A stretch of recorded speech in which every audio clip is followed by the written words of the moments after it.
할렐루야, 성도 여러분들 평안하셨습니까? 오늘 7월 28일 수요 예배 시간입니다. 저희들 모두가 다 비대면으로 예배를 드리지만 이 시간 영상으로 예배드리는 여러분들을 축복합니다. 그리고 예배드리는 여러분들 가운데 하나님의 성령이 충만하게 임하기를 또한 소망합니다. 여러분 모두가 사랑하고 여러분 모두 다 축복합니다. 이 시간 우리 다 함께 찬송가 2장 연속해서 부르심으로써 예배 먼저 시작할게요. 찬송가 94장 우리 함께 찬양 드립니다.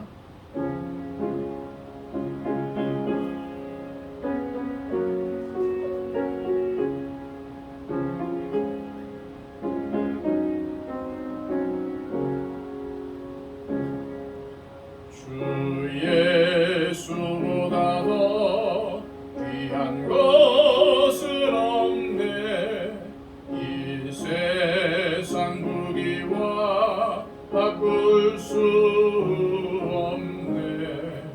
영죽은 내 대신 돌아가신 그 놀라운 사랑 잊지 못해. 세상 즐거움 다 세상 자랑 다 버렸네. 주 예수보다 더 귀한 것은 없네. 예수밖에는 없네. 주 예수보다 더 귀한 것은 없네. 이 세상 명예와 바꿀 수 없네. 이전에 즐기던 세상 일도 주 사랑하는 맘 뺏지 못해. 세상 즐거움 다 버리고 세상 자랑 다 버렸네. 주 예수보다 더 귀한 것은 없네. 예수 밖에는 없네. 주 예수보다 더 귀한 것은 없네. 이 세상 행복과 바꿀 수 없네. 유혹과 핍박이 몰려와도 주 섬기는 내 맘 변치 않아. 세상 즐거움 다 버리고 세상 자랑 다 버렸네. 주 예수보다 더 귀한 것은 없네. 예수밖에는 없네. 아멘. 우리 찬송 하나 더 부르겠습니다. 찬송가 543장입니다.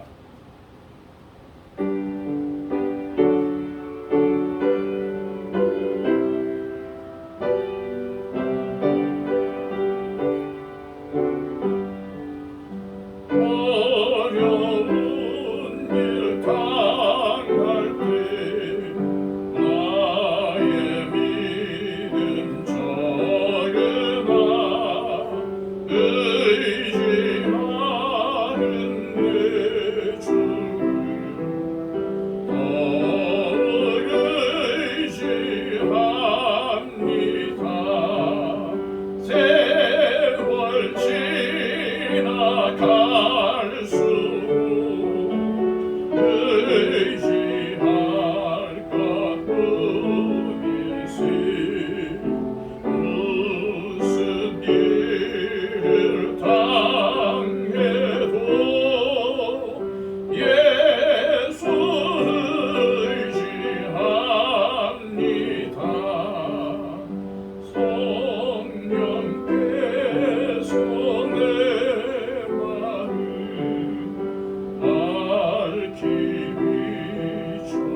세월 지나갈수록 의지할 것뿐일세. 무슨 일을 당해도 예수 의지합니다. 밝을 때의 노래와 어두울 때의 기도,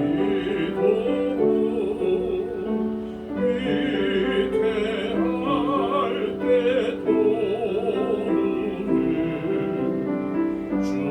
주께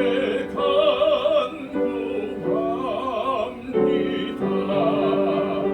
세월 지나갈수록 의지할 것뿐일세. 무슨 일을 당해도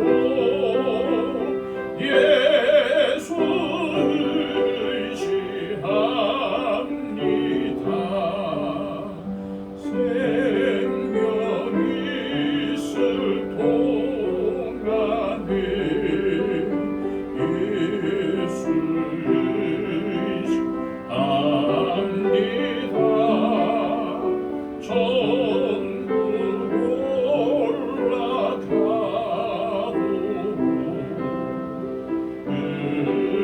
의지할 것뿐일세. 세월 지나갈수록 의지할 것뿐일세. 무슨 일을 당해도 예수 의지합니다. 아멘. 이 시간 우리 다 함께 기도 제목을 가지고 함께 기도하도록 하겠습니다. 우리들이 늘 기도하는 하나님, 이 땅 가운데 코로나가 속히 소멸되게 해주옵소서. 또 코로나로 인해서 힘들어하는 많은 사람들에게 힘과 지혜와 명철을 허락하여 주시옵소서. 한국교회가 복음의 능력을 회복하고 이 세상의 빛과 소금의 역할을 감당하게 해달라고, 또 우리 교회에 속한 모든 성도들의 마음에 하나님의 평강이 임하게 하여 주시고 위로하여 주시고, 또 영과 육이 강건하여 승리하는 삶을 살게 해달라고, 또 육신적으로 질병을 앓고 있는 심령들을 위해서 특별히 기도해 주실 때 우리의 최종화 형제를 위해서 기도해 주시기 바랍니다. 우리 교회가 이 세워진 곳에서 선한 영향력을 끼치는 교회로 회복하고 성장하게 해달라고, 또 항존지 피택자들에게 은혜를 주시고 하나님께서 이분들을 세워서 교회의 일꾼으로, 또 헌신하는 일꾼으로, 기도하는 일꾼으로 세워달라고 위해서 기도해 주시기 바랍니다. 이 시간 우리 다 함께 묵상으로 잠시 기도하겠습니다.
아버지 교회 이끌고 세워주셨습니다. 은혜로 주시고 우리 아버지 주님을 주셔서 오늘 기도를 이끌고 세워주시고 주시옵소서.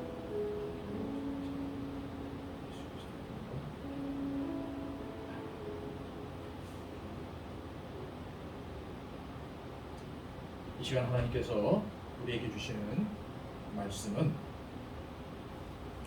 구약성경 창세기 29장의 말씀, 창세기 32장의 말씀입니다. 창세기 32장 22절로 28절까지의 말씀, 창세기 32장 22절에서 28절까지의 말씀입니다.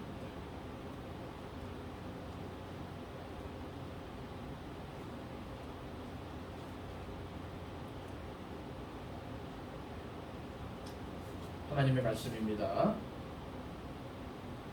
제가 말씀을 받들어 읽도록 하겠습니다. 밤에 일어나 두 아내와 두 여종과 11 아들을 인도하여 약복 나루를 건널세 그들을 인도하여 시내를 건너가게 하며 그의 소유도 건너가게 하고 야곱은 홀로 나갔더니 어떤 사람이 날이 새도록 야곱과 씨름하다가 자기가 야곱을 이기지 못함을 보고 그가 야곱의 허벅지 관절을 치매 야곱의 허벅지 관절이 그 사람과 씨름할 때에 어긋났더라. 그가 이르되 날이 새려하니 나로 가게 하라. 야곱이 이르되 당신이 내게 축복하지 아니하면 가게 하지 아니하겠나이다. 그 사람이 그에게 이르되 네 이름이 무엇이냐? 그가 이르되 야곱이니이다. 그가 이르되 내 이름을 다시는 야곱이라 부를 것이 아니요 이스라엘이라 부를 것이니 이는 내가 하나님과 및 사람들과 겨루어 이겼음이니라. 아멘. 우리 한 번 더 기도하겠습니다. 하나님 감사합니다. 오늘 우리에게 이 수요 예배를 드릴 수 있는 은혜를 허락하심을 감사드립니다. 아버지 하나님, 비록 우리가 이렇게 영상으로 하나님께 예배드린다 할지라도 하나님 어디나 계시며 우리의 예배를 받으신 줄 믿습니다. 특별히 아버지 하나님, 우리 성도들의 심령 가운데 하나님의 말씀을 사모하는 영을 부어주시고 하나님께서 주신 말씀 붙잡고 매 순간순간 이겨내며 승리할 수 있도록 도와주옵소서. 특별히 아버지 하나님, 가정에 대한 말씀을 전하고 있습니다. 우리 성도들의 가정들을 지켜 보호하여 주셔서 하나님께서 기뻐하시는 가정으로, 하나님께서 날마다 역사하시는 가정으로 세워줄 수 있도록 하나님 은혜를 베풀어 주시옵소서. 오늘 말씀을 전하는 자와 듣는 자가 함께 은혜 받으며 하나님의 은혜를 깊이 생각할 수 있는 이 시간이 될 수 있도록 주님 붙잡아 주시옵소서. 감사를 올려드리며 우리 주님 예수 그리스도의 이름으로 기도합니다. 아멘. 특별히 오늘은 야곱의 가정에 대해서 말씀을 전하려고 합니다. 사람은 모든 인간관계의 틀을 가정 안에서 배운다고 어떤 심리학자는 말을 했어요. 즉 사회생활을 하면서 맺게 되는 동료, 친구들과의 관계는 형제, 자매와의 관계가 기초가 되고 선배, 상사와의 관계는 부모와의 관계가 기초가 되며 결혼 후에 부부관계는 아버지, 어머니의 관계를 보고 배운다는 것입니다. 그러므로 가정 안에서 모든 인간관계는 굉장히 중요하다는 것을 알 수가 있겠죠. 가정에서는 혼자 힘으로는 살아갈 수가 없습니다. 어떤 일을 하건 반드시 가족 누군가와 혹은 가족 전체와 함께 해야 합니다. 야곱은 믿음의 조상 아브라함의 손자이며 아버지 이삭과 어머니 리브가 사이에서 태어난 쌍둥이 중 동생입니다. 히브리어 야코브의 뜻은 발꿈치를 잡다는 뜻인데 상당히 경쟁적이며 투쟁적인 성품의 소유자임을 말해주고 있죠. 야곱은 투쟁적이고 속임수를 잘 쓰는 인물입니다. 이 야곱의 교활함과 투쟁심은 형제 간의 도리를 저버리게 만들었습니다. 사냥을 나갔다가 허기져 돌아온 형 에서의 공격을 이용해서 팥죽 한 그릇으로 장자의 권리를 빼앗습니다. 또한 형으로 변장해서 눈이 어두운 아버지를 속이고 형이 받아야 될 축복을 가로챘습니다. 그런데 하나님은 이러한 야곱에게 엄청난 축복을 약속하셨어요. 아이러니가 아닐 수가 없습니다. 나는 여호와니 너의 조부 아브라함의 하나님이요 이삭의 하나님이라. 네가 누워있는 땅을 내가 너와 네 자손에게 주리니 네 자손이 땅이 티끌같이 되어 네가 서쪽과 북쪽과 남쪽으로 퍼져나갈지며 땅의 모든 족속이 너와 네 자손으로 말미암아 복을 받으리라.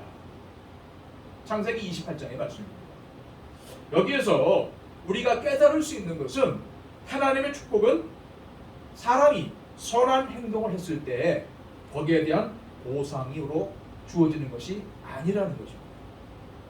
오히려 하나님과 맺은 언약과 하나님의 자녀가 된 명분으로 인하여 주어진다는 거예요. 이 사실은 갈라디아 4장 6절에서 7절까지의 말씀에 잘 나타나 있습니다. 제가 한번 읽어드릴게요. 너희가 아들이므로 하나님이 그 아들의 영을 우리 마음 가운데 보내사 아빠 아버지라 부르게 하셨느니라. 그러므로 내가 이후로는 종이 아니요 아들이니 아들이면 하나님으로 말미암아 유업을 받을 자니라. 이처럼 하나님의 은혜는 행위가 아니라 믿음으로 받습니다. 야곱의 위대한 점은 장자의 명분을 얻기 위해 애쓴 것과 재물을 얻기 위해 쏟은 20년간의 인간적인 노력에 있는 것이 아니라 이스라엘, 다시 말해서 아까 우리가 읽었잖아요. 하나님과 겨루어 이겼다라는 이 새로운 이름을 얻기 위해서 허복지 간절히 어긋나게 되기까지 하나님의 사자와 씨름한 것에 있다고 해도 과언이 아닙니다. 이렇게 볼 때에 야곱은 고난을 통해서 보여준 구원사의 한 사람이라고 할 수가 있지요. 야곱은 형을 속이고 장자의 권한을 쟁취하고는 마침내 아버지마저도 속여서 하나님의 축복을 받아냈습니다. 그러나 그 순간부터 그에게 고난과 시련의 역사가 시작되었어요.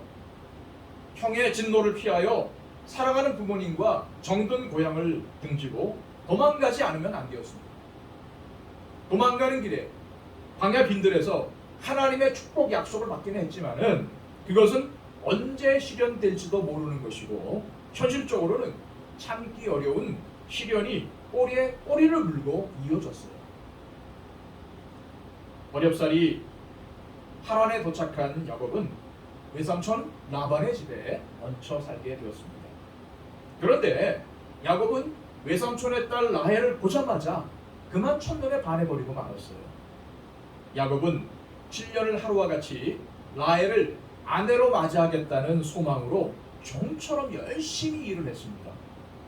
그러나 기한이 찼음에도 불구하고 외삼촌 라반은 라헬을 아내로 줄 기미조차 보이지 않았어요. 기다리라 못한 이 야곱이 라반에게 내 기한이 찼으니 내 아내를 내게 주소서 내가 그에게 들어가겠나이다 라고 간청을 합니다. 7년을 하루같이 사랑을 키워왔던 이 야곱에게는 7년이라는 이 기간이 정말 며칠밖에 지나지 않은 것처럼 느껴졌어요. 라반은 야곱의 간청을 수용해서 결혼식 날짜를 잡고 온 마을 가운데 잔치를 베풀고 이 결혼식을 성대하게 치릅니다. 이 당시의 결혼 풍습은요, 신랑이 첫날 밤이 되기까지는 신부의 얼굴을 볼 수가 없었어요. 이것은 이 신부의 순결을 상징하는 의미로 면사포로 얼굴을 가렸기 때문입니다. 이러한 결혼 풍습은 오늘날까지도 남아있죠. 결혼식 절차는 순조롭게 진행이 되었고 이 결혼 축제는 일주일간 계속되었어요. 이제 첫날 밤 저녁이 되어서 신부가 신랑과 첫날 밤을 지냈는데 여기에 문제가 생겼습니다.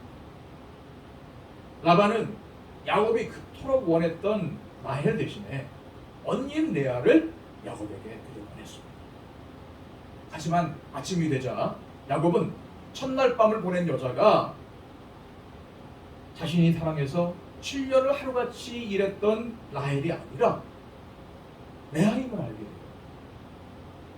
큰 딸을 결혼시키려는 이 라반의 결혼 사기극에 이 야곱이 말려들고 만 것입니다. 야곱은 너무너무 놀라서 곧장 라반에게 달려가죠. 외삼촌, 어찌하여 내게 이같이 행했습니까? 내가 라헬을 위해서 외삼촌을 섬기지 않았습니까? 그런데 외삼촌이 나를 속이심은 어떻게 된 겁니까?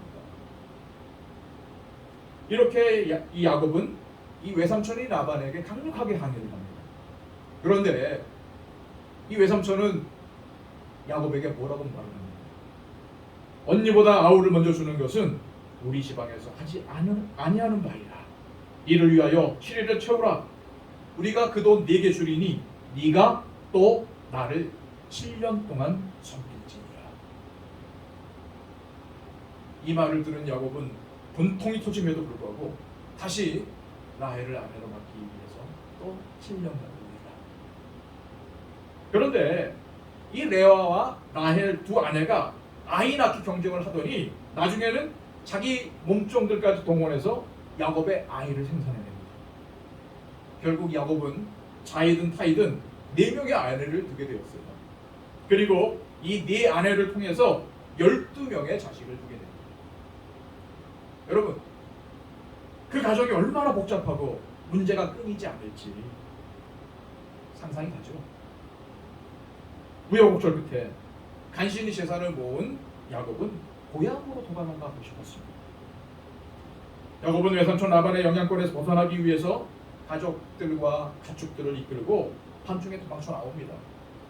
뒤늦게 일어난 라반이 야곱을 추적해서 따라잡았으나 낮에는 더위와 밤에는 추위를 무릅쓰고 눈 붙일 겨를도 없이 외삼촌을 위해서 20년간을 일했다는 이 야곱의 항변에 오히려 수그러지면서 돌무더기를 쌓아 불같이 평화조약을 맺고 헤어지죠. 이 라반과의 문제는 이렇게 해결이 됩니다. 그런데 이 야곱에게는 가장 큰 숙제가 남아있죠. 뭡니까? 자기에게 이를 갈고 있는 형 에서를 만나는 일이었어요. 그는 우선 에서에게 사람을 보내서 최대의 경칭어인 주라고 부르고 자신은 종이라고 비하하면서 내 주께 은혜를 받기를 원하나이다 라고 합니다. 그렇음에도 불구하고 뜻밖에도 형이 400명의 군대를 이끌고 자신을 향해 온다는 소식을 들은 야곱의 가정은 위기에 빠지게 됩니다. 야곱은 가족을 살리기 위해서 전략을 바꾸어서 선물 공세를 줬어요. 그러나 야곱은 에서가 한 대를 치면 나머지 한 대는 피하리라라는 작전도 세웠습니다. 그는 또 여종과 그 자식들을 제일 앞에, 그 다음에 레아와 그 자식들, 그리고 사랑하는 라헬과 요셉을 그 다음에 두는 계략까지 만들어 놓았어요. 야곱의 이름에 속이는 자, 간사한 자라는 뜻이 있듯이 그는 자신이 생각할 수 있는 모든 수단을 다 마련했습니다. 야곱은 가족과 모든 소유를 약복강을 건너게 한 후에 홀로 남지요.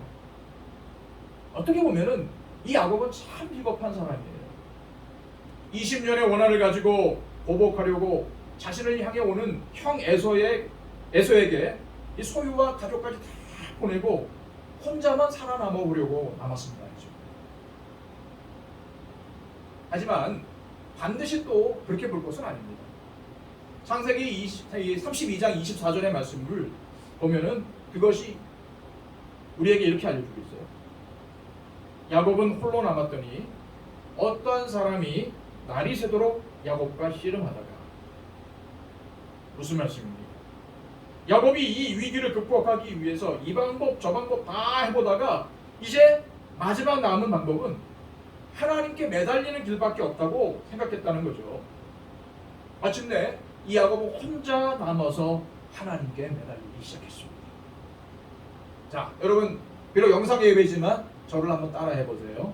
위기는 하나님을 만날 좋은 기회다. 다 따라하셨던 줄 믿습니다. 여러분 이 말을 믿으세요. 여러분에게 입술에 고백을 시킨 겁니다. 믿으시라고. 여러분 위기는 또 다른 기회예요. 위기를 당하면 무조건 하나님께 매달리시길 바랍니다. 하나님을 의지할 때에 하나님께서 만나주시고 해결책을 보여주시고 능히 그 문제를 해결해 주실 줄로 믿으시기를 바랍니다. 창세기 32장 24절에 보면은 어떤 사람이 날이 새도록 야곱과 씨름했다고 했죠. 여기서 이 어떤 사람은 하나님을 은유적으로 표현한 것입니다. 날이 새도록 씨름했다는 이 말씀은 하나님께 밤새도록 매달리고 부르짖고 기도했다는 비유적인 표현이에요. 이 말씀은 이 야곱의 필사적인 기도의 모습을 보여주고 있습니다. 호세아 선지자는 호세아 12장 4절 말씀을 통해 야곱이 천사와 씨름한 것을 천사와 겨루어 이기고 울며 그에게 간구하였으며 라고 표현을 했어요. 이것을 우리식으로 표현하면 주님 도움 없이는 난 살 수가 없습니다. 주님이 도와주셔야만 합니다. 주님의 약속을 믿습니다.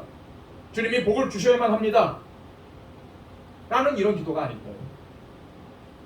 미국의 유명한 부흥사인 D.L. 무디 목사님이 1872년 영국의 조그만 교회에서 부흥회를 열었는데 열흘 동안 400명이 구원받는 놀라운 역사가 일어났습니다. 이 무디 목사님은 작은 교회에서 이처럼 놀라운 성령의 역사가 일어난 이유를 나중에 알았다고 해요. 그 교회는 선천적인 장애로 침대에 누워서 생활해야만 하는 어떤 여인이 있었는데 이 여인이 매일 이런 기도를 했다는 겁니다.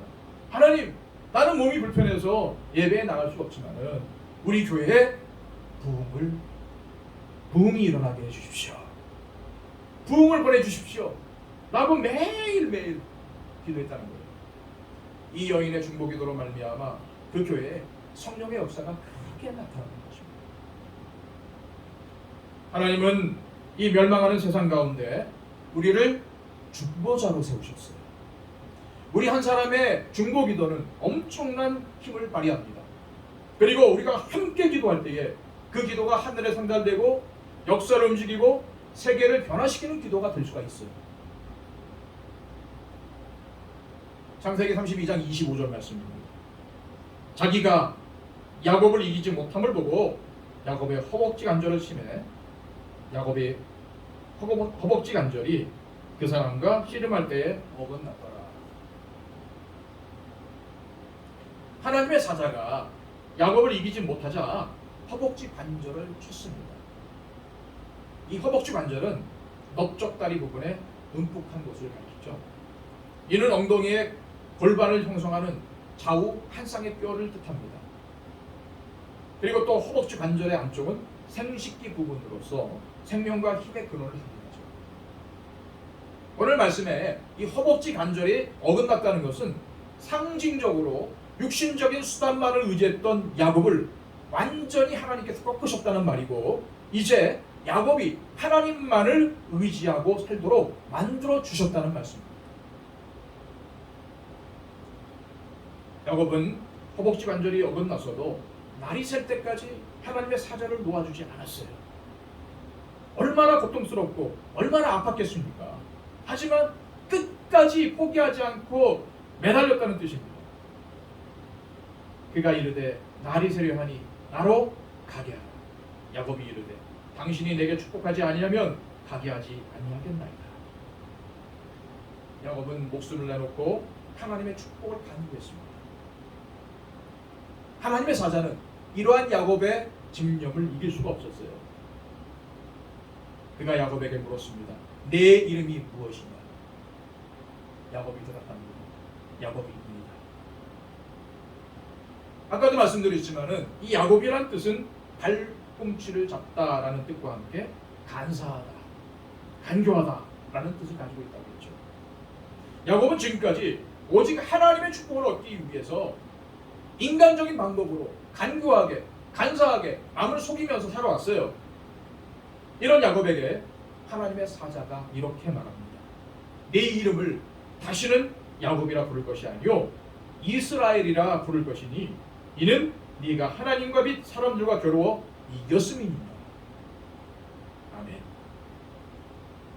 얼마나 감격적인 말씀이겠습니까?